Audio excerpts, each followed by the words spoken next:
The starship Meridian drifted through the cold darkness of space like a silver needle threading through black cloth.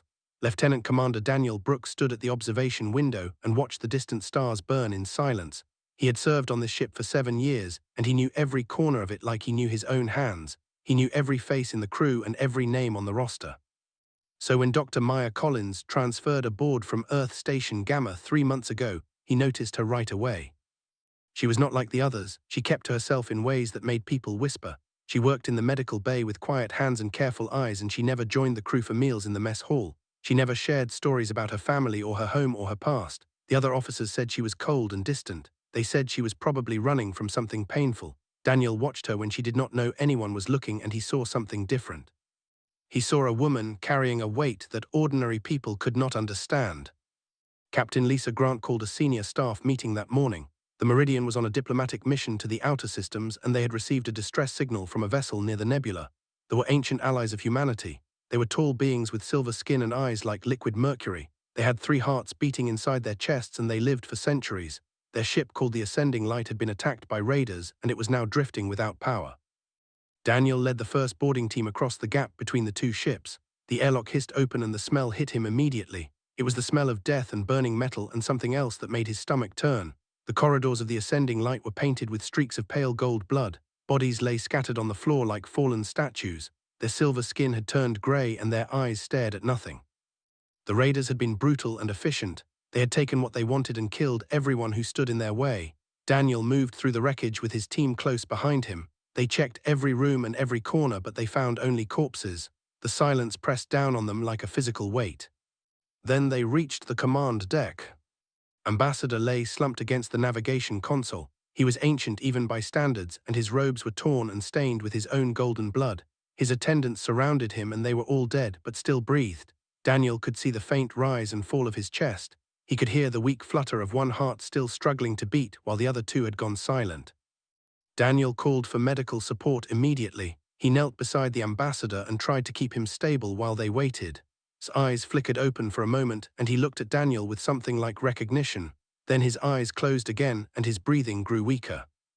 Dr. Maya Collins arrived within minutes. She came through the airlock with her medical kit in her hands, and her face showed no emotion at all. She knelt beside the dying ambassador and began to work. Her fingers moved with practiced precision as she administered stabilizers and checked his vital signs. But Daniel could see the truth in her eyes. She knew what everyone in that room knew. Ambassador was dying, and there was nothing anyone could do. They were notoriously difficult to treat. Their biology was complex, and their physiology was unlike anything in human medicine. They needed all 3 hearts working together in perfect harmony. Without that harmony, their bodies simply shut down. The ship's medical database held only basic protocols, and none of them were designed for this kind of trauma. Webb arrived next. She was the senior medical officer, and she had 20 years of experience treating alien species. She looked at the readings on the scanner, and she shook her head slowly. There was nothing more they could do. The ambassador had minutes left at most. Maya stood frozen at the edge of the group. Daniel watched her, and he saw something change in her face. He saw fear, but it was not fear of losing a patient. It was something deeper and more personal. It was fear of being seen. The minutes passed like hours. His breathing grew shallow and ragged. His remaining heart struggled and failed and struggled again. The other crew members bowed their heads in respect. Some of them whispered prayers from a dozen different worlds. Daniel felt the weight of helplessness pressing down on his shoulders. Maya's hands were trembling at her sides. Daniel could see her fighting some internal battle that he did not understand. She looked at her own hands, and something shifted behind her eyes. A decision was made in the space between heartbeats. She pushed past and knelt beside the ambassador, called out for her to stop, but Maya did not listen. She placed both hands flat on his chest right over the place where his 3 hearts lay silent beneath silver skin. Her fingers spread wide, and she closed her eyes. Nothing happened for a long moment. The room held its breath. Then light began to pour from Maya's hands. It started soft like morning sunlight filtering through clouds. It was golden and warm, and it spread across body in gentle waves. Then it grew brighter and stronger until it filled the entire command deck. The light pulsed with a rhythm that Daniel recognized. It was a heartbeat. It was 3 heartbeats working together in perfect harmony. Maya's face was calm and peaceful even as her body trembled with effort. The light grew so bright that everyone had to shield their eyes. Daniel reached for Maya's arm, but he could not touch her. The light pushed him back like a gentle hand. And then the monitors began to beep. One heartbeat appeared on the screen, then two, then three. Ambassador opened his eyes and drew a deep shuddering breath. His silver skin flushed with renewed life and returned to his face.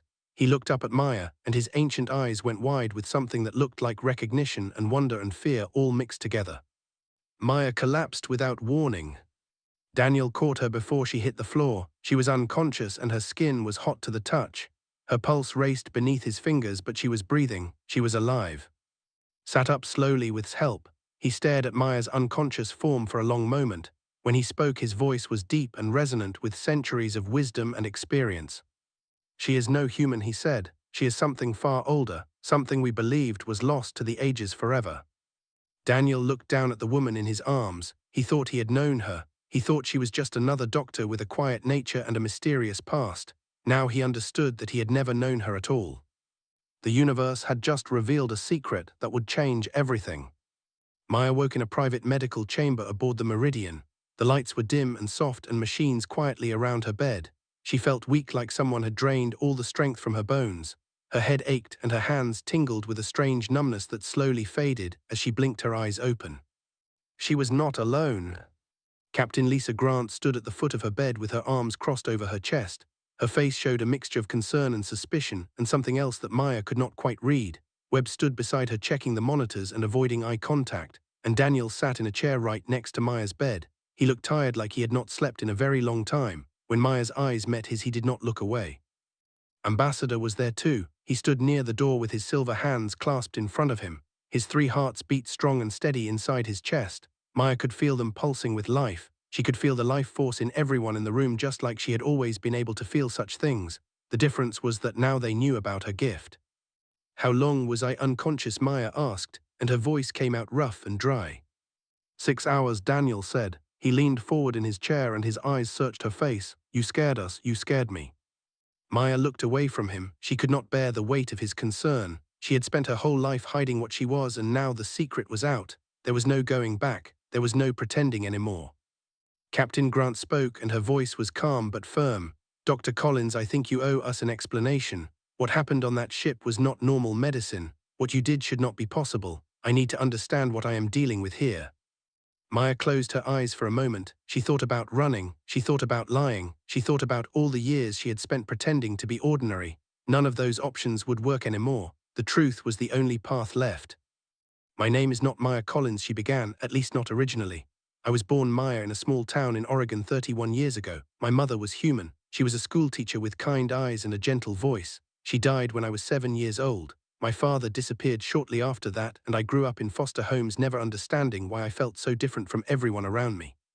She paused and gathered her strength. The memories were painful even after all these years.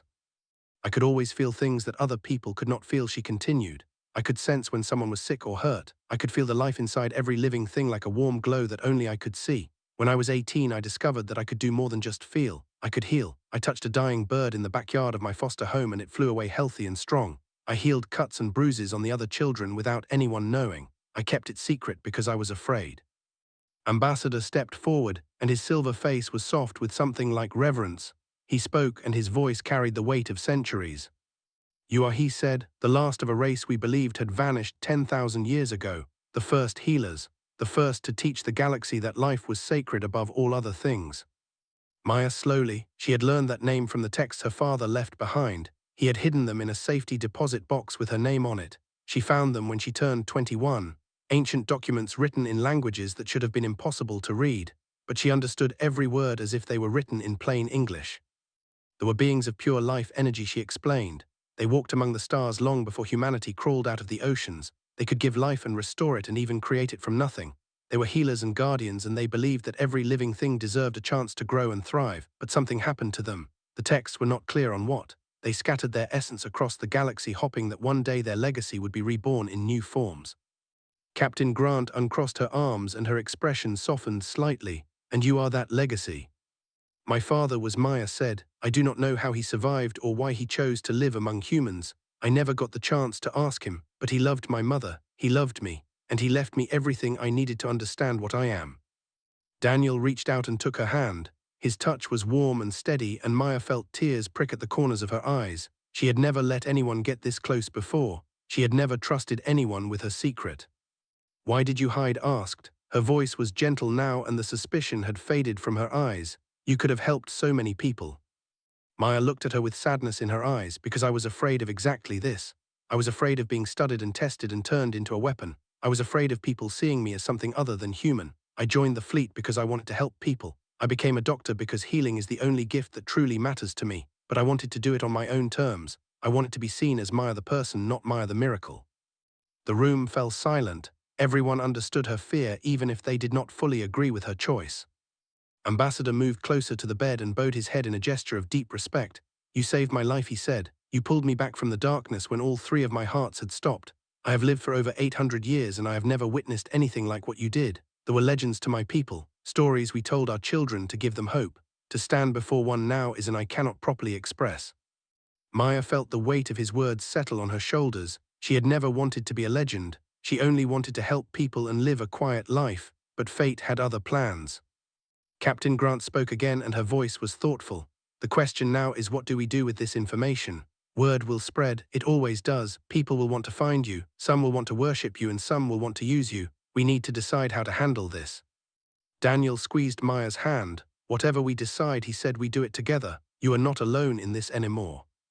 Maya looked at the faces around her. These people had been strangers a few months ago. Now they were her protectors and her witnesses and perhaps even her friends. She had spent so long running from her own nature. Maybe it was time to stop running.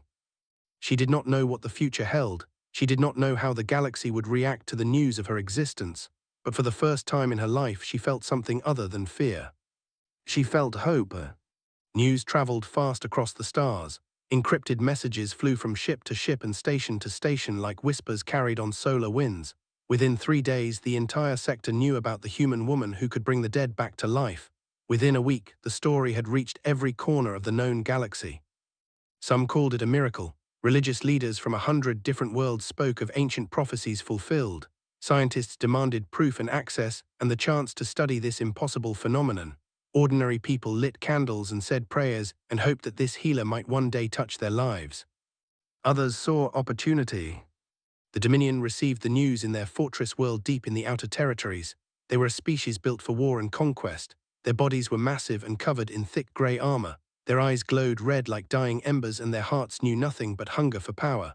They had carved an empire from the corpses of 100 worlds, and they were always looking for new advantages. High Commander sat on his throne of black stone and listened to his spies report on the woman. He was the largest and most brutal of his kind. He had killed his own father to claim leadership, and he had never lost a single battle in 40 years of warfare. The scars on his face told the story of countless victories. A being who can restore life rumbled, and his voice echoed through the throne room like distant thunder. A being who can heal any wound and raise the dead. Imagine what we could do with such power. His generals growled their agreement. Within their possession they would be unstoppable. Their soldiers could fight without fear of death. Their empire could expand without limit. Every species in the galaxy would bow before them or be crushed beneath their boots. Made his decision without hesitation. Find the human ship he commanded. Bring me the woman. Kill anyone who stands in the way. 3 warships departed within the hour. Meanwhile, aboard the Meridian, life tried to return to normal. Maya went back to her duties in the medical bay, though nothing felt the same anymore. The crew looked at her differently now. Some looked at her with awe and reverence. Others looked at her with fear and suspicion. She understood both reactions even if they made her uncomfortable. Daniel stayed close to her. He did not treat her any differently than before, and she was grateful for that. He still made jokes and brought her coffee and asked about her day like she was just Maya and not some ancient cosmic miracle. She found herself looking forward to their conversations more than she wanted to admit. Captain Grant kept the ship on high alert. She knew that word of Maya's existence would draw attention, both welcome and dangerous. She increased security protocols and ran extra drills and made sure every crew member understood the stakes. But even the best preparations could not stop what was coming. The warships dropped out of hyperspace without warning. One moment the Meridian was alone in the vast emptiness of space. The next moment 3 massive vessels surrounded her like wolves circling wounded prey. Their hulls were black as midnight and covered in weapons that gleamed with deadly promise. Captain Grant ordered battle stations. The alarms screamed through every corridor and crew members ran to their posts with fear in their hearts. The Meridian was a diplomatic vessel not designed for heavy combat. Against 3 warships she stood almost no chance. High Commander's face appeared on the main view screen. His red eyes burned with cold hunger, and his voice rumbled like grinding stone. "Surrender," he demanded. "Hand her over and your crew will be spared. Refuse and I will reduce your ship to burning wreckage. You have 5 minutes to decide." The screen went dark. Captain Grant looked at her bridge crew. Their faces were pale but determined. These were good people who had signed up to explore the stars and make peace between worlds. They had not signed up to die for one woman, no matter how special she might be. But none of them suggested surrender. Daniel found Maya in the medical bay. She was all ready for the worst. Her hands moved quickly as she organized supplies and made ready for the casualties she knew were coming. "You have to let me go," she said without looking at him. "You heard what said. He will destroy this ship and everyone on it. 300 people, Daniel, 300 lives. I cannot let them die for me." Daniel grabbed her shoulders and turned her to face him. His eyes were fierce with emotion. "Listen to me," he said. "You are not just one life. You are hope. You are proof that the universe still holds wonders we cannot understand. If we give you to they will turn you into a weapon. They will use your gift to spread death across the galaxy. That is not something I can allow." Maya felt tears burning in her eyes. "You cannot stop them. No one can." "Maybe not," Daniel said, "but we can try. We can fight. And if we lose, at least we lose standing up for something that matters." The ship shuddered as they opened fire. The battle had begun before the 5 minutes were up, had never intended to wait. Maya ran to the medical bay entrance and watched the chaos unfold in the corridors. Crew members rushed past carrying weapons and medical supplies. The lights flickered as the shields absorbed blow after blow. Somewhere in the distance she could hear explosions and screaming. She could feel the life forces around her flickering and fading. People were dying, her people, her friends, and there was nothing she could do to stop it. Or was there? Maya looked at her hands. She thought about what she had done for Ambassador. She had poured her life force into his dying body and pulled him back from the edge of death. It had nearly killed her, but she had survived. What if she could do more? What if she could reach beyond a single person and touch the entire battlefield? What if she could heal everyone at once and maybe even change the hearts of those who sought to harm them? It was a crazy idea. It might kill her, but if she did nothing, everyone would die anyway. Maya made her choice. She turned away from the medical bay and began walking toward the observation deck at the heart of the ship. Behind her, the battle raged on, and the Meridian shook under the relentless assault of weapons. Daniel saw her go and called out her name, but she did not stop. She could not stop. She had hidden from her destiny for too long. It was time to see what she was truly capable of. The Meridian was dying. Her shields had failed 10 minutes into the battle, and now the weapons were tearing through her hull like claws through paper. Fires burned in a dozen sections. Crew members lay wounded and dying in corridors filled with smoke and debris. The ship groaned and shuddered with every impact like a wounded animal taking its final breaths. Captain Grant stood on the bridge and watched the destruction unfold on her screens. Her face was calm, but her heart ached with every casualty report that came through. These were her people. She had sworn to protect them, and now she was watching them die. "Shields are gone," a young officer reported. "Hull breaches on decks 4 through 7. We have lost contact with engineering." "Return fire," Grant ordered, even though she knew it was futile. "Make them pay for every inch." The Meridian's weapons fired back at the warships, but the damage they caused was minimal. The enemy vessels were too large and too heavily armored. This was not a battle, it was an execution. High Commander watched from his command throne and smiled with cruel satisfaction. The human ship was breaking apart before his eyes. Soon he would board the wreckage and claim his prize. There would be his, and with her power the Dominion would become unstoppable. "Prepare boarding parties," he commanded. "I want the woman alive, kill everyone else." His soldiers roared their approval and began moving toward the transport bays. Deep in the heart of the Meridian, Maya walked through the chaos like a ghost. Wounded crew members reached out to her as she passed, and she healed them with a touch without breaking stride. A young woman with a burned face was made whole again. A man with a crushed leg stood up and stared at her in wonder. She did not stop to explain. There was no time. Daniel caught up with her near the observation deck. He grabbed her arm and pulled her to face him. His uniform was torn and there was blood on his forehead, but his eyes were fierce with determination. "Where are you going?" he demanded. "We need you in the medical bay." Maya shook her head. "The medical bay cannot save this ship. It cannot stop what is coming, but maybe I can." "What are you talking about, Maya? What are you planning to do?" She looked at him and her eyes were filled with a strange light. Not fear, not resignation, something else. something that looked almost like peace. "I have spent my whole life hiding," she said. "I have spent my whole life afraid of what I am, but I am Daniel. I carry the legacy of beings who could give life to the dying and hope to the hopeless. If I cannot use that gift now when everyone I care about is dying, then what good is it?" Daniel stared at her. "You could die." "I know. Then let me come with you." Maya smiled, and it was the first genuine smile Daniel had ever seen on her face. "You cannot come where I am going, but you can do something else for me. You can survive. You can tell the galaxy what happened here. You can make sure that whatever I do today is not forgotten." She pulled away from his grip and turned toward the observation deck doors. Behind her, the ship shuddered again as another section collapsed into flames. Maya, Daniel called out, and his voice cracked with emotion. She stopped but did not turn around. "I never told you," he said. "I never told you how I feel about you." Maya closed her eyes for a moment. "You did not have to tell me. I have always known. I can feel it. I have felt it since the day we met. It was one of the reasons I was so afraid to get close to anyone." She turned her head and looked at him over her shoulder. Her eyes were bright with unshed tears. "If I survive this," she said, "then maybe we can talk about it properly. Over coffee, like normal people."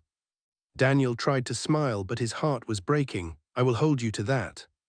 Maya and walked through the doors onto the observation deck. The vast windows showed the battle raging outside. Warships circled the crippled meridian like predators waiting for the kill. Their weapons flashed and the stars burned cold and distant beyond them. Maya walked to the center of the deck and placed her hands against the cool glass. She closed her eyes and reached deep inside herself, past the fear, past the doubt, past all the years of hiding and running and pretending to be something she was not. She found it there in the center of her being, the legacy her father had passed down to her, the ancient light of it was warm and golden, and it pulsed with the rhythm of 1,000 heartbeats.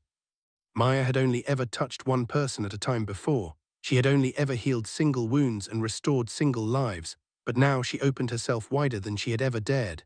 She let the light flow out of her like a river breaking through a dam. The pain was immediate and overwhelming. It felt like her body was being torn apart from the inside. Every cell screamed in protest as energy poured out of her than she could control. But she did not stop. She could not stop, not now, not when everything depended on her.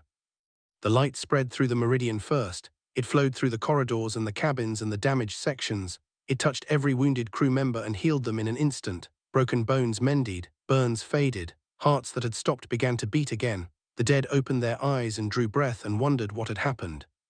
Then the light reached beyond the ship. It spread out into space in a wave of golden energy that was visible across 3-star systems. It touched the warships and something impossible happened. High Commander felt it first. The light washed over him and suddenly he could feel things he had never felt before. Empathy, compassion, guilt. The faces of everyone he had ever killed flashed before his eyes. The screams of 100 conquered worlds echoed in his ears. The weight of all that suffering crashed down on him like a mountain falling from the sky. He fell to his knees, and for the first time in his brutal life he wept. All across the fleet, soldiers dropped their weapons and stared at their hands in horror. They remembered the lives they had taken. They felt the pain they had caused. The rage and hunger that had driven them for so long simply melted away like frost in morning sunlight. The battle stopped. No more shots were fired. No more orders were given. The warships drifted in silence as their crews struggled to process emotions they had suppressed for generations. And on the observation deck, Maya collapsed. The light faded, the pain receded. She lay on the cold floor, unable to move and barely able to breathe. She had given everything she had, maybe too much. Maybe this was the end. But in that moment, before consciousness left her, she felt something beautiful. She felt 300 lives still burning bright on the meridian. She felt the change in thousands of hearts. She felt hope spreading across the stars like ripples in a cosmic pond. And she knew that whatever happened, next she had done something that mattered. The darkness took her gently, like a warm blanket wrapping around tired bones. And the galaxy held its breath. Maya opened her eyes to soft light and the gentle hum of machines. She was in the medical bay again. The ceiling above her was white and clean and completely intact. No smoke, no fire, no alarms screaming in the distance, just peace and quiet and the steady beeping of monitors tracking her vital signs. She tried to move and her body protested with deep aching pain, but she was alive. That fact surprised her more than anything else. Daniel appeared at her side almost immediately. His face was tired, but his eyes were bright with relief and joy, and something deeper that made Maya's heart flutter in her chest. "You are awake," he said, and his voice cracked slightly. "You have been unconscious for 3 days. We were not sure if you would ever wake up." Maya swallowed and her throat felt dry as sand. "What happened? Did it work?" Daniel laughed, and it was the sound of pure happiness. "Work is an understatement. Maya, you saved everyone, every single person on this ship, even the ones who had already died. They came back. They just opened their eyes and started breathing again like nothing had happened." Maya closed her eyes and let that information sink in. She had done it. She had actually done it. "But that is not all," Daniel continued. "The Maya, you changed them. The whole fleet just stopped fighting. Their soldiers dropped their weapons and started crying. High Commander himself surrendered without a single condition. He said he could not continue to be what he was. He said he could feel all the pain he had caused and he could not bear it anymore." Maya opened her eyes and stared at him in wonder. "I did not know that was possible. I did not know I could affect people that way." "None of us knew," Daniel said. "I do not think that themselves knew what they were truly capable of. You did something that has never been done before. You healed hearts that were broken by hatred and violence. You gave them the ability to feel what they had been running from their whole lives." Captain Grant arrived a few minutes later. She looked exhausted, but there was a warmth in her eyes that Maya had never seen before. "Doctor," she said, using Maya's real name for the first time, "I came to thank you personally. You saved my ship and my crew. You ended a war that could have killed millions. I do not have words adequate to express what that means." Maya tried to sit up, and Daniel helped her gently. She looked at the captain and shook her head slightly. "I was just trying to protect the people I care about," she said. "I was not trying to be a hero." Grant smiled. "That is exactly what heroes say, the humble ones anyway." Over the following days, Maya learned the full extent of what had happened. The Dominion had fallen apart almost overnight. Without the rage and hunger that had driven them for centuries, their soldiers could not continue to fight. High Commander had renounced his title and dedicated himself to making amends for the suffering his empire had caused. Other leaders had done the same. Worlds that had lived in fear of invasion suddenly found themselves at peace. Trade routes that had been closed for decades opened again. Species that had been enemies for generations reached out to each other with tentative offers of friendship. And at the center of it all was the story of the human woman who carried the legacy of the ambassador traveled to Earth to address the United Human Congress. He stood before the gathered representatives of humanity and spoke with all the weight of his 800 years. "You have always believed you were special," he said. "You have always known there was something different about humanity, something that set you apart from other species in the galaxy. Some call it stubbornness, some call it resilience, some call it the refusal to accept defeat even when defeat is certain." He paused and looked out at the sea of human faces before him. "Now we know the truth," he continued. "You are the inheritors of the. Not all of you carry their power as Maya does, but all of you carry their spirit, the belief that life is precious, the conviction that healing is more important than harming, the stubborn insistence on hope even in the darkest times." The chamber fell silent. Every person present felt the weight of those words settling into their hearts. "You are not just explorers and warriors and builders," said. "You are healers. You are bridges between the past and the future, that scattered their essence across the galaxy 10,000 years ago, hoping that someone would carry their legacy forward. You are the answer to that hope. Maya is proof of what you can become." Maya watched the speech from her quarters aboard the Meridian. Daniel sat beside her and held her hand. Captain Grant stood by the window with her arms crossed and a thoughtful expression on her face. "What happens now?" Maya asked quietly. Grant turned to look at her. "That depends on you. You can disappear if you want, take a new identity, find a quiet corner of the galaxy and live out your life in peace. No one would blame you after everything you have done." Maya considered that option. Part of her still longed for the quiet, anonymous life she had lived before. Part of her still wanted to hide from the weight of what she was. But a larger part of her knew that hiding was no longer possible. She had stepped into the light and the light had changed everything. She could not go back to the shadows now. Or Grant continued, "You can stay with us. Help us figure out what this means. Help us teach other humans to access whatever piece of the lives inside them. Help us build a galaxy where healing triumphs over destruction." Daniel squeezed her hand. "You do not have to decide right now. Whatever you choose, I will support you." Maya looked at him, at the kindness in his eyes, at the acceptance she found there. She had spent her whole life alone and afraid. She did not have to be alone anymore. "I will stay," she said. The words came easily now. "I do not know what the future holds. I do not know if there are others like me out there or if I am truly the last of my kind. But I know that running and hiding never helped anyone. If I can use what I am to make the galaxy a better place, then that is what I should do. Grant with approval. Good, we have a lot of work ahead of us. Maya smiled, and for the first time in her life she felt complete. She was no longer Maya Collins, the quiet doctor hiding from her own nature. She was Maya the Last, the healer who had changed the hearts of conquerors, the woman who had proven that love was stronger than hate and hope was stronger than fear. Outside the window, the stars burned bright and eternal. Somewhere out there were worlds waiting to be healed, species waiting to be connected, futures waiting to be written. And Maya would be part of writing them. She had spent 31 years believing she was human. Now she knew she was something more, but the most important thing she had learned was this: being more did not mean being separate. Being more meant having more to give. And she intended to give everything she had. The story of the had ended 10,000 years ago. The story of Maya was just beginning.